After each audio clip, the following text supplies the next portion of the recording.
Morning guys, welcome back. Saturday morning again. Just back from a little cycle with my good friend Francis, and as you can see, 29 kilometers. I started off with a full battery. I did quite a bit of cycling myself, kind of a lot of paddling I should say, sorry. And as you can see, battery level still showing good. 29 kilometer was the distance. The voltage of the battery is still reading 50.2. I think I started off at about 53.6. So happy to see that there. Obviously we're not drawing any current at the moment. The time, and this is what I've done on the bike so far. 73 kilometers. Came up in the past 5, the last bit, a little bit up the hill here to my own house. Most of that 20 odd kilometers today I did in pass 2 or pass 3. I noticed that, you know, pedal assist, whatever you want to call it. Pedal assist 2 is okay up till about, you know, it's like speed limits at about 25-26 kilometers an hour. Above that you're basically doing all the paddling yourself, and then if you step it up to a pedal assist 3, it happily cruises along at just above 30 kilometers an hour, and you can put in as much or as little effort as you want.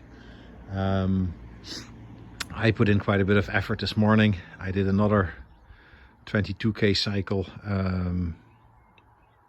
earlier in the week. I think it was on Wednesday. Some of you might notice that my seat is quite a bit higher up, and that is because I have my new seat stem on there. Okay, so I am about 2 inches or about 5 centimeters, maybe even more, maybe 3 inches, maybe about 7.5, 8 centimeters higher than I could get with the seat supplied with the bike. So yeah, that's much better for myself, far more adjustment. I think it's a 31.8 millimeter seat post. So if you're thinking of doing that, that's what you require. And the seat post clamp, I'm going to change that as well. That boy there. Okay. Not really happy with that one. It's a little bit finicky. Don't have an awful lot of trust in it. So I'm going to replace that as well. Yeah, other than that, everything is going absolutely fine. I'm going to come back with an extension onto this video, and I'll show you the slime that I've used and a few other things I had to do to the bike. Front brake adjustment, because the front brake pads were rubbing against the disc.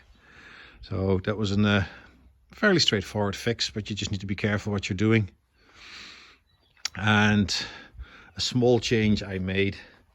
It's not pretty, and there's a bit of glue I need to remove from the original packaging. You're probably going to see me now in my own reflection, but I drilled 2 little holes on either side of the rear fender, put in a little black cable tie, because that thing, especially on a bad road, if you're going fast, there's a lot of up and down movement in it, and it would bang up against the underside of the carrier. Now they do supply a bit of foam, that's why you see that residue there, the glue, but I could still hear the flapping. So 2 small holes, I think 5mm holes or something, and a black cable tie, and Bob's your uncle, and it won't flap anymore. That's it really for this morning, folks. So just a little quick 5-minute video. People have been asking lots of questions and been commenting on my last video, and guys, I really appreciate that kind of feedback. So, you know, if you want to give me a like on the videos and subscribe, that'll probably allow me to make a lot more videos in the future, and hopefully maybe even try out some other bikes. When I come back to you, I will show you the difference. I'll show you the original seat post against this one. I also put on my little quad lock mobile phone support. I have that on, obviously this bike now, I have it on my motorbike and I have it in my car as well. You put a quad lock cover on your phone and that's it, you'll never look back. Super sturdy mount. Absolutely recommend it. Also, when I'm riding on the road, I don't know if I've pointed this out in the first video, but the bike comes with, sorry guys, I'm doing this on my phone, very unprofessional, but anyway. Okay, so the front fork comes with suspension. It's a bit soft. If you want a nice plush ride on good roads, you know, you can use the front suspension. I lock it when I'm cycling on tarmac. Suspension is a bit soft, but then, as you know, at this stage, I'm a heavy bugger. Okay, so yeah, lock suspension, but then everything works absolutely fine. I got that front light fitted. Had a little bit of rain and a few hailstones today as well. So I'm gonna have another look over the waterproofing. There are a few connectors that I can just about see, so maybe a little bit of heat shrink in places. The first battery, this is the second battery I've on her now. The first battery I took off at 42 kilometers. And the reason I took it off is if I was drawing quite a bit of current on my cycle, it was showing in the battery indicator at the top of the screen. Okay, or as they call it, the energy bar. So that energy bar isn't over reliable because I would have maybe 3 bars left. If you want to call it 30%, I would maybe have 3 bars left.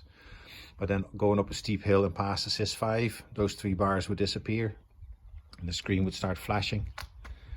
And when I got home and I parked the bike up, the 3 bars returned and it told me I had another 25-30% left in the battery. But you know, it all depends on how much current you draw. That's why today I kept a close eye on the voltage.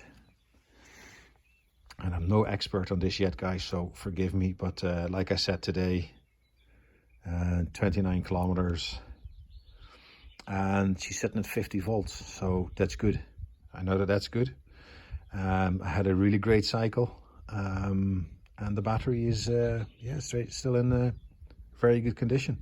Now it's not 100%, can't be in 100% like the energy bar is showing, but you'll get to know, I suppose, the bike and how it responds to use.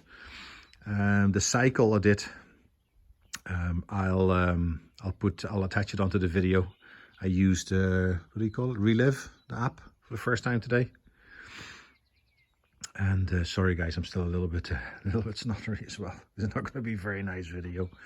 And I have about probably about 45 minutes of GoPro footage of the actual cycle we did today. Not too many hills. That's why I did a lot of cycling myself, a lot of pedaling. I keep saying cycling. But right, okay, listen. Again, questions, just pop them in the comments below the video, and I'll be posting this up probably later on this weekend once I get the video of the GoPro.